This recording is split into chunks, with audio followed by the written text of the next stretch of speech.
दोस्तों, उनके बारे में दो शब्द बोलना चाहूंगा कि वो हमारे बीच में से है, वो हमारे बीच में से है और आदमी है वो आम।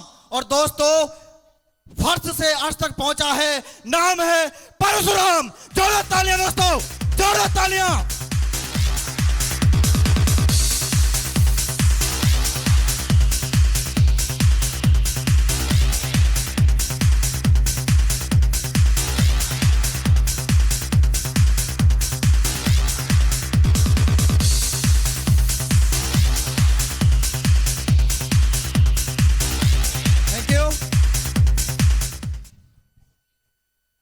दोस्तों, मेरा नाम परशुराम है।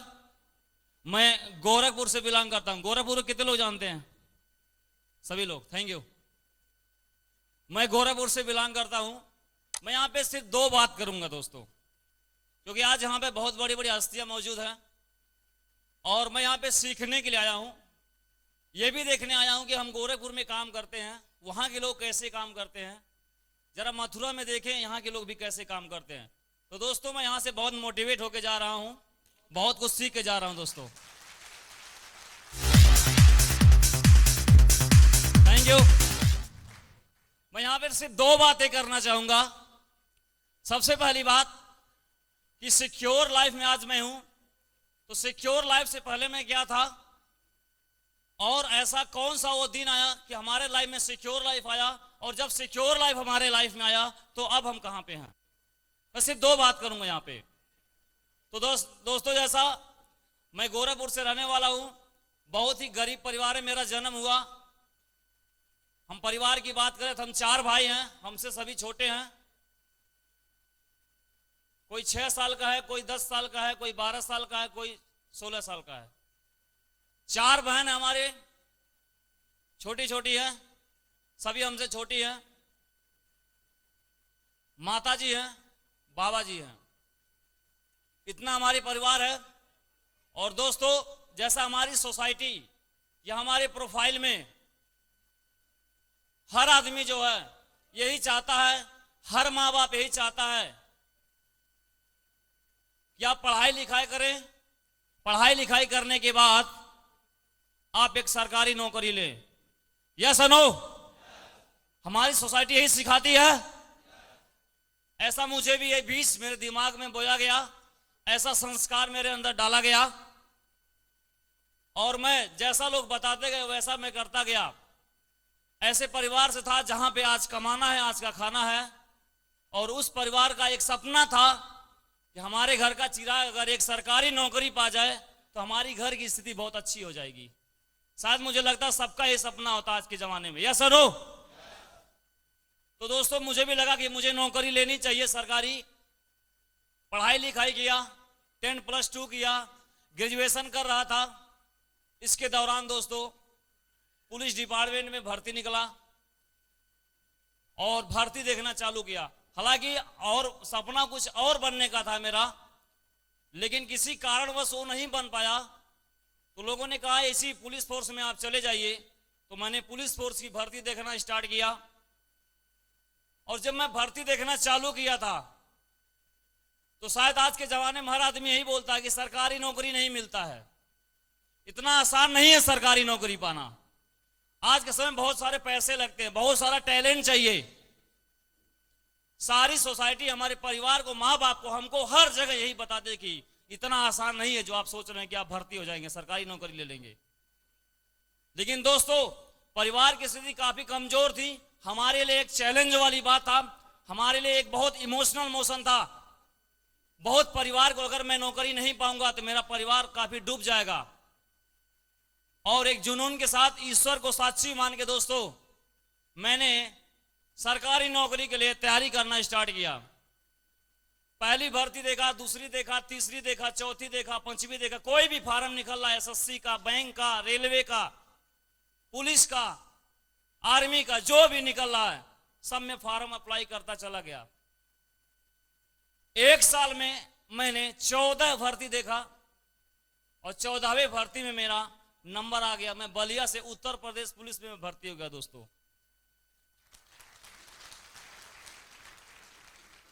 Thank you. अब आप ये समझ सकते होंगे कि जो परिवार बहुत गरीब है, जहां पे कमाना और खाना कल का भरोसा नहीं है क्या होगा क्या नहीं होगा, उस परिवार में जब सरकारी नौकरी मिला होगा तो कितना खुशियां मनाई गई होंगी दोस्तों। बहुत खुशी थे हमारे माँ बाप, बहुत उनके आंखों में आंसू था दोस्तों। मुझे भी लगता था कि मैंने यार बहुत बड़ा जग जीत लिया, बहुत बड़ा मैंने काम कर लिया। उसके बाद मैं ट्रेनिंग में चला जाता हूं, पिताजी अपने प्राइवेट नौकरी करते थे, मुंबई चले जाते हैं,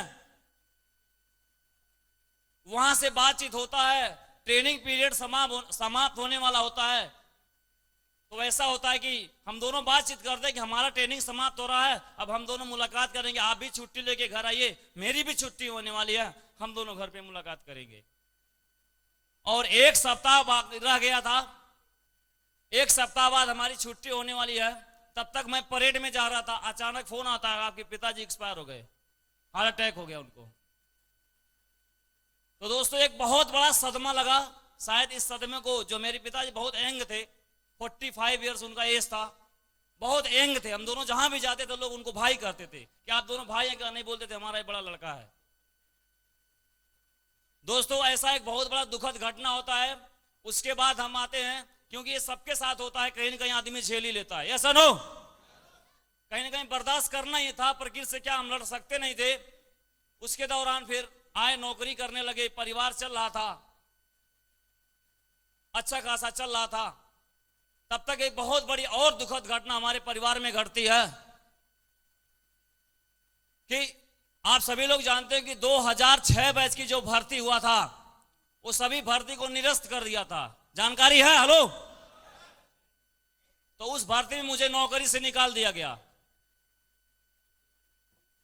अब उस परिवार में सोचिए कि जो बड़ा चिराग था वो भी बुझ गया, जो एक दहीना हाथ था उस चिराग का वो भी बुझ गया।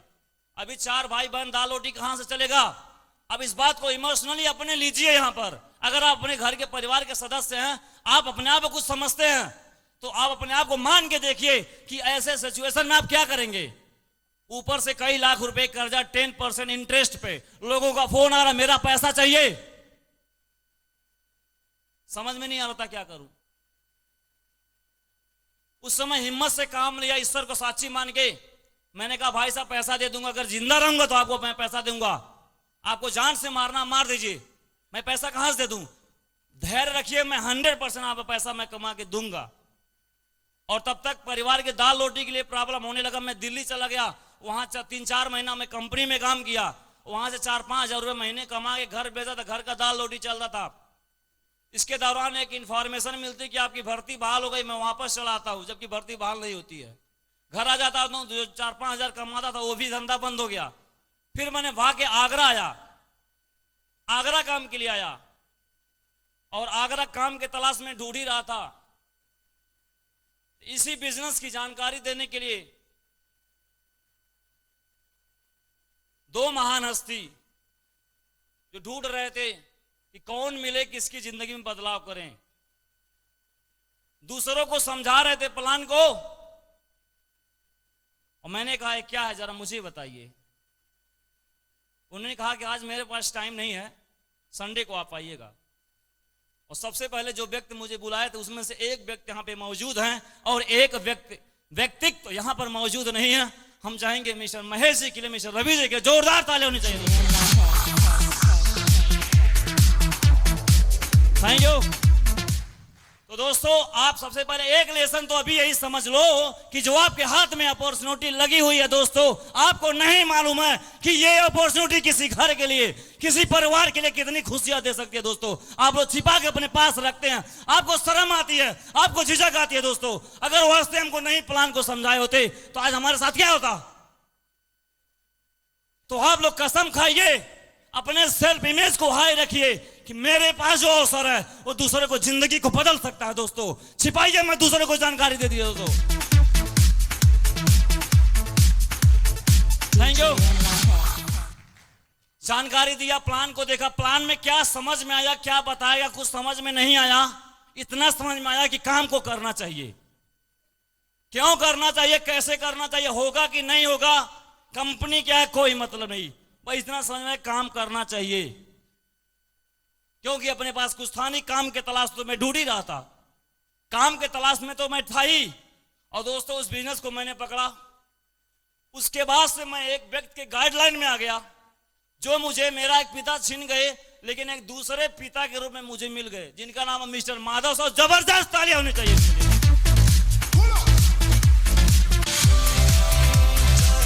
Thank you, thank you. तत्काल सर मिलते इनके गाइडलाइन में आ जाता हूं, तत्काल ऊपर से फिर वर्षा होती है, आपकी भर्ती बहाल हो गई, पुलिस की नौकरी भी बहाल हो गई, कल लेटर आ गया घर पे आपको ज्वाइन करना है। मैं आगरा चला जाता हूं घर पे, उधर फिर पुलिस की नौकरी मैं ज्वाइन करता हूं। गोंडा, गोंडा का नाम सुने, लखनऊ गोंडा जी। मैं वहां पे जाके नौकरी ज्वाइन कर लेता हूं, और नौकरी ज्वाइन कर लेता हूं तो 13-14 हजार रुपये सैलरी मिलती है। परिवार की स्थिति काफी गड़बड़, 13,000-14,000 रुपये मिलता था, कमाने खाने में खत्म हो जाया करता था। अपने पास न घर था, न मुझे लगता कि 4 बहन की मैं शादी कैसे करूंगा, मैं अपनी शादी कब करूंगा, मेरे 3 भाई हैं छोटे छोटे, इनको मैं पढ़ाऊंगा कैसे।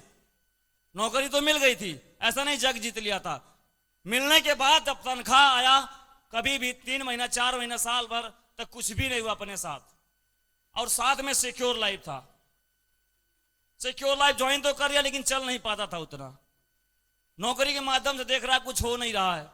तो दोस्तों सिक्योर लाइफ से पहले आप देखेंगे नौकरी मिल भी गया। नौकरी मैं कर रहा था 13,000 14,000, 24 घंटे की नौकरी थी। अधिकारियों का डांट था, छुट्टी मिलती नहीं थी, कोई सपने थे नहीं, कोई लाइफ स्टाइल था नहीं, कभी गाड़ी आ नहीं सकती थी, कभी लग्जरी मोबाइल ले नहीं सकता था, लाइफ में कुछ लाइफ स्टाइल जुड़ नहीं सकता था, कुछ भी नहीं था, एक एडजस्ट करके जीना था। और इस ऐसे ही नौकरी को समाज में शान से बोला जाता कि बहुत बढ़िया नौकरी करता है। तो ऐसा चल रहा था, अपने पास कुछ भी नहीं था, आप देख सकते हैं, कोई नहीं जानता था। अब आती है सिक्योर लाइफ की बारी। ये तो रही सिक्योर लाइफ की बात की। अब सिक्योर लाइफ साथ में मैं कर ही रहा था, तो ज्वाइन तो हर आदमी हो जाता है, हो जाता कि नहीं। तो मैं भी ज्वाइन था, लेकिन काम नहीं कर रहा था। उसके बाद मैंने ऐसे ही फंक्शन अटेंड किया कई, आगरा में फंक्शन अटेंड किया। और आपने जैसे आज ओमवीर जी को रूबी बनते हुए देखा है, हेलो देखा है, और डायमंड को यहां पर एंट्री करते हुए देखा है, डबल डायमंड को देखा है, इनकी लाइफ स्टाइल को देखा है, इनके पैसे को देखा है, इनके रुतबे को आपने देखा है, आपने देखा है। मैंने भी ऐसे फंक्शन में पीछे बैठ के, कहां पे, कई बार गेट से एंट्री नहीं मुझे मिली। यही आगरा शहर है। सर के डायमंड से में मुझे टिकट नहीं था, लेट हो गया था, बाहर ही खड़ा कर दिया गया, 2-3 घंटे में बाहर ही खड़ा था। आज भी कई लोग खड़े होंगे, बाहर खड़ा था मैं। और देखने के बाद, कई फंक्शन देखने के बाद, सिक्योर लाइफ को काफी स्टडी करने के बाद, 12 साल से हिंदुस्तान में चल रही है, सैकड़ों डायमंड बनाई है, आंखों के सामने डायमंड यहां बनते जा रहे हैं। और मैं भी ज्वाइन हूं, तो क्या मैं नहीं बन सकता हूं? क्या मैं नहीं बन सकता हूं? ऐसा सवाल हुआ मेरे अंदर, और मेरे अंदर से एक भावना जागी कि परशुराम तुम डायमंड बन सकते हो। क्या चाहिए डायमंड बनने के लिए? कंपनी, सभी लोग डायमंड बन रहे हैं, सभी लोग पैसे वाले बन रहे हैं, वही अवसर आपके साथ में है। तो क्या लगता है आप डायमंड नहीं बन सकते हो? ये मुझे विश्वास हो गया दोस्तों, श्रद्धा हो गया। और मैं ईश्वर को बहुत साक्षी मान के काम करता हूं कि जो भी होता है ईश्वर की मर्जी से होता है। उस दिन से मैंने ईश्वर को साक्षी माना, और इस बिलीव के अंधविश्वास के साथ मैंने काम करना चालू किया। इस काम को, सिक्योर लाइफ को जानकारी देना चालू किया कि मैं इसको अब जीत के रहूंगा। तो दोस्तों हमारे अपलाइन से पास गया, बोलो सर क्या क्या करना पड़ेगा? सर लोग बताए, कुछ हमको टिप्स दिए, कुछ हमको मंत्र बताइए, अगर आप काम करते हैं तो आप यहां से पैसे वाले बन सकते हैं। दोस्तों मैंने सोचा कि यार इतना जबरदस्त बिजनेस मिला हुआ है, इतने बड़े बड़े मेंटर मिले जो आपको गाइडलाइन कर रहे हैं, जिंदगी में आगे बढ़ने की शिक्षा दे रहे हैं। और ऑलरेडी कई पीढ़ियों से हमारी जो परिवार की गरीबी है चली आ रही, किसी ने गरीबी को तोड़ नहीं पाया, और अपने पास एक मौका मिला हुआ है, तो इसको मैं तोड़ के रहूंगा। हो सकता है इस सिक्योर लाइफ का फायदा मेरे स्ट्रगल से, मेरे प्रयास से, मेरे काम करने से, मेरे खून पसीना बहाने से, इसका आनंद, इसका फायदा मुझे ना मिले, लेकिन अभी से जो आगे की पीढ़ी आएगी, उस पीढ़ी को मैं गरीबी से निकाल के रहूंगा। दोस्तों यही सिर्फ एक लक्ष्य के साथ इसको काम करना शुरुआत किया। Thank you. और ये बिजनेस का स्वरूप कुछ इस तरीके से है, जब आप काम करने चलेंगे, कोई भी आप काम करेंगे, आदमी हो सकता है आपको कुछ नहीं कहता है, लेकिन जहां यहां पे काम करने वाली बात है, यहां पे जिंदगी बदलती है। जैसे यहां पे आदमी काम करने को चालू करता है, मार्केट में अनेक प्रकार के लोग आपको मिल जाते हैं, आपको सलाह देते हैं। हम गरीब, हमारे घर में अच्छे अच्छे, हमारे गांव में बड़े बड़े लोग रहा करते थे, लोग हमको सलाह देते, देखो ये फंस गया कहां पर, ऐसा हो जाएगा वैसा। किसी को बुलाता तो कोई मेरी बात सुनता नहीं था, लोग चैलेंज मारते थे, तरह तरह की बातों को बोला करते। मैं सर से बोलता, यार सर कोई मानता नहीं मेरी बात को। तो सर ने कहा कि देखिए प्रसाद में, कोई भी आदमी अगर तरक्की की तरफ जाता है, हवाई जहाज अगर उड़ता है तो हवा का झोंका उसको लगता है, और शायद अगर हवा का झोंका उसको प्रतिक्रिया ना करे तो हवाई जहाज उड़ नहीं सकता। Yes sir no? और अगर आपके साथ ऐसा हो रहा है तो बिल्कुल सही हो रहा है। देश की आजादी के लिए कोई भी नहीं सोचा कि देश की आजादी के लिए क्या करना पड़ेगा। एक दुनिया का सबसे महान लीडर आया और कहा हम देश को आजाद कराएंगे, वो निकला तो लोग बोलते थे कहां कुछ होने वाला, इसके साथ मत जाइए, जेल में डलवा देगा। कोई भी बात उनको नहीं माना। राइट बंधुओं ने जब हवाई जहाज का आविष्कार किया, कहा कि हम लोहे को हवा में उड़ाएंगे, तो लोगों ने कहा ऐसा कुछ नहीं होता, उनके खिलाफ मुकदमा दायर कर दिया, ये दूसरे को मूर्ख बना रहे हैं। धीरू भाई अंबानी ने अपने व्यवसाय के चालू किया, एक दूरदृष्टि रखा कि मैं बहुत बड़ा कंपायर खड़ा करूंगा, लोगों ने कहा ऐसा कुछ नहीं होगा, उनको लोगों ने डिमोटिवेट किया।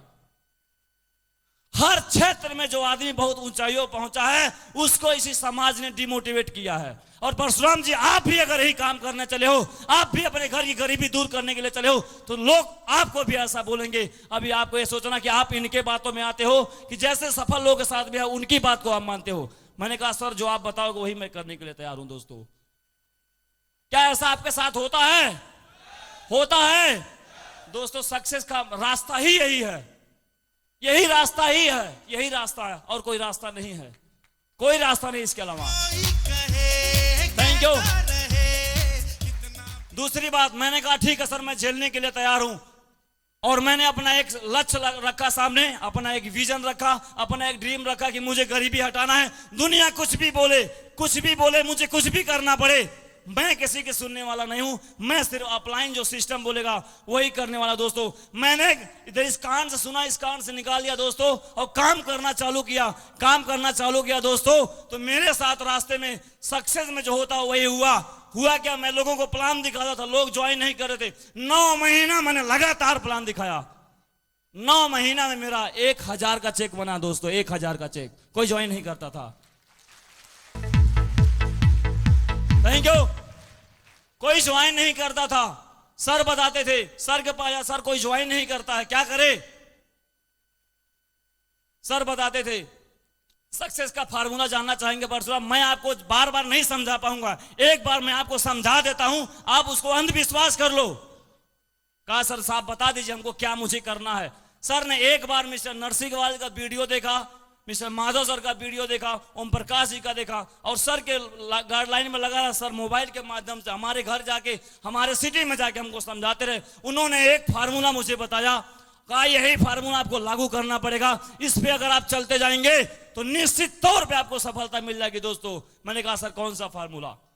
उन्होंने कहा आपको फार्मूला एक ही है कि जिस तरीके से एडिसन ने बल्ब का आविष्कार करने के सोचा, अपना एक एम बनाया कि मुझे उजाला करना है, दुनिया कुछ भी बोलती थी उसको भी वैज्ञानिक उस पर हंसते थे। आपको पहला एक्सपेरिमेंट करना है, दूसरा करना है, तीसरा करना है, चौथा करना है, 5वां करना। आपको तब तक एक्सपेरिमेंट करते रहना पड़ेगा जब तक बल्ब का आविष्कार नहीं हो जाता है।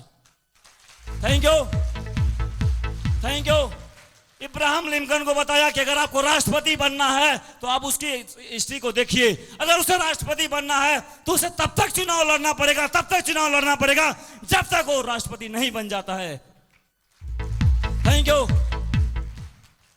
अमिताभ बच्चन को आप देखिए, अगर उसे एक सुपर फिल्म को सुपर हिट कराना है तो उसे पहली फिल्म फ्लॉप, दूसरी फिल्म फ्लॉप, तीसरी फिल्म फ्लॉप, चौथी फ्लॉप, 5वीं फ्लॉप, 6वीं फ्लॉप, 7वीं फ्लॉप, 8वीं फ्लॉप, 9वीं फ्लॉप, 10वीं फ्लॉप, 12वीं फ्लॉप, 13वीं फ्लॉप, 14वीं, 15वीं, 16वीं फिल्म फ्लॉप, और 17वीं फिल्म हिट, 18वीं फिल्म हिट, 19वीं फिल्म हिट। का यही सीक्रेट आप किसी को देख लीजिए। और एक एग्जाम्पल उन्होंने बताया कि साउथ अफ्रीका में एक बार एक बुड्ढा मेडिसिन था, जब वहां पे सूखा पड़ता था तो जब बुड्ढा मेडिसिन जैसे डांस करता था बारिश हो जाती थी। सूखा पड़ा, बुड्ढे को बुलाया गया, डॉक्टर साहब नाचिए। डॉक्टर साहब नाचना स्टार्ट किए, सूखा पड़ा था, डांस करना स्टार्ट किया, बारिश हो गई। तब तक बीबीसी वाले पहुंचे। बीबीसी वाले पहुंचे, बोले बाबा डॉक्टर साहब व्हाट इज साइंटिफिक रीजन, क्या ऐसा रीजन है आप कैसे नाचते कि आपके नाचने से बारिश हो जाता है, बताएंगे? तो बुड्ढा मेडिसिन बोलता है बीबीसी से कि बारिश मेरे नाचने से नहीं होती है, मैं तो तब तक नाचता रहता हूं, तब तक नाचता रहता हूं, तब तक नाचता रहता हूं जब तक बारिश नहीं हो जाती है। दोस्तों थैंक यू। और उन्होंने मुझे बतावा कि परशुराम जी अगर आपको श्रद्धा है, आपको विश्वास है कि ताश के 52 पत्ते होते हैं और ताश के 52 पत्ते में 4 इक्के होते हैं। कितने इक्के होते हैं? कितने इक्के होते हैं? 4।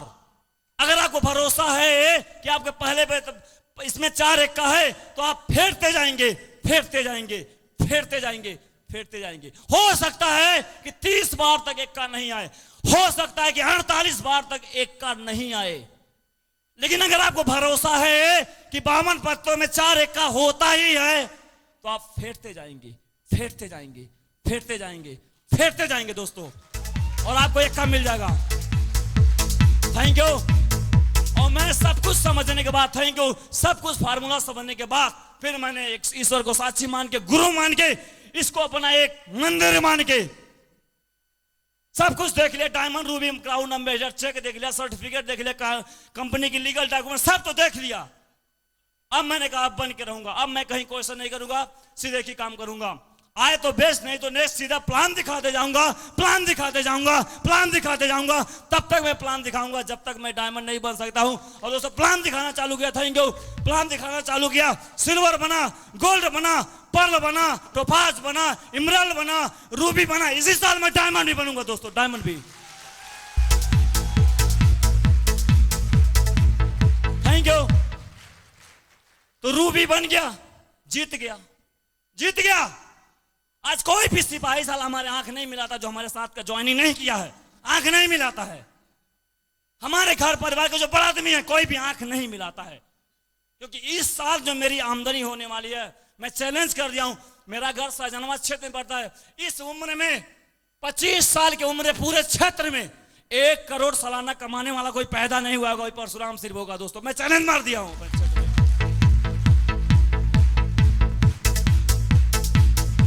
Thank you. रूबी तक आ गया हूं। जिस परिवार में आज खाने पीने के लाड़े थे, आज हमारे परिवार में कोई भी सदस्य कोई भी चीज चाहे, वो जिस चीज पे हाथ रखे उसको खरीदने का औकात मैं रखता हूं। आज बच्चे को हमारा अच्छा एजुकेशन, और हमारे 3 भाई पढ़ते हैं, एक बहन, वो चारों तीनों अपने स्कूल में टॉप आते हैं, नंबर 1 पोजीशन हासिल करते हैं, नंबर 1। Thank you. कर्जे में जो था, कर्जे को मैंने दे दिया सारा, जितना 10% इंटरेस्ट था, किसी से रिक्वेस्ट नहीं किया बाबूजी थोड़ा कम कर दिए, कुछ नहीं। कितना हुआ बताइए? 4 लाख हुआ इंटरेस्ट, ले जाइए। मैं गिड़गिड़ाने वाला नहीं हूं, ले जाइए, कहीं रोया नहीं हूं। बहन की शादी लोग बोलते थे 4 बहन है, कैसे शादी करेगा? वैसे मंदिर में कहीं कर देगा। अपने गांव में पिछले साल में जो मैं शादी किया था, जो मैं व्यवस्था किया था, वैसा पूरे गांव में कोई भी मैनेजमेंट नहीं।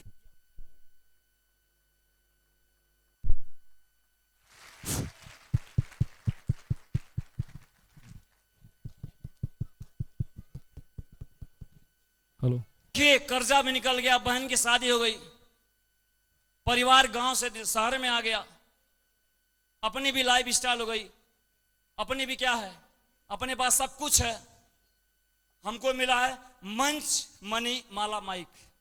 मंच आज मिला हुआ है, ऐसा लो, माला मिला है, माइक मिला है, और मनी मिलता है। 30 से 40 हजार रुपया हफ्ते के कमाता हूं दोस्तों, मनी भी है।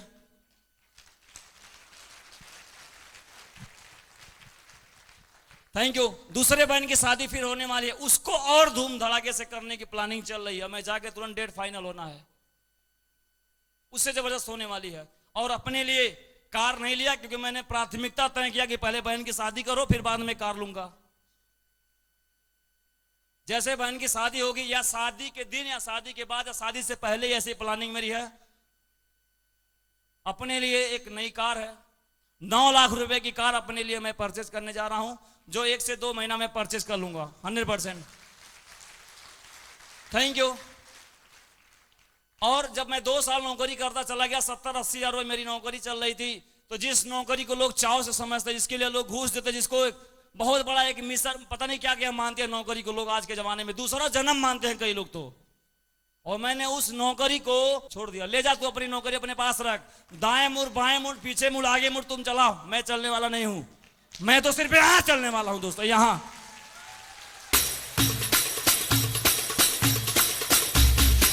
Thank you. तो दोस्तों ऐसे ही मेरी कहानी रही।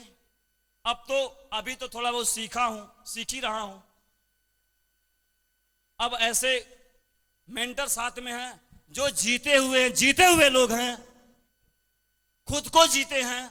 इनके जीवन परिचय को आप देखेंगे तो आपके आंख से आंसू आ जाएगा। और जो अपने जंग को जीता हो, अपने खुद एक मुकाम पे पहुंचा हो, वो आदमी दूसरे को जिता सकता हो। और जो लोग इनके साथ में हैं वो लगातार जीतते चले जा रहे हैं दोस्तों। मैं भी इनको पकड़ा, लगातार जीतते चला जा रहा हूं दोस्तों इनके साथ में। थैंक यू दोस्तों, आप सभी ने इतने धैर्यपूर्वक हमको सुना, आप सभी का मैं आभारी हूं। Thank you. जय हिंद।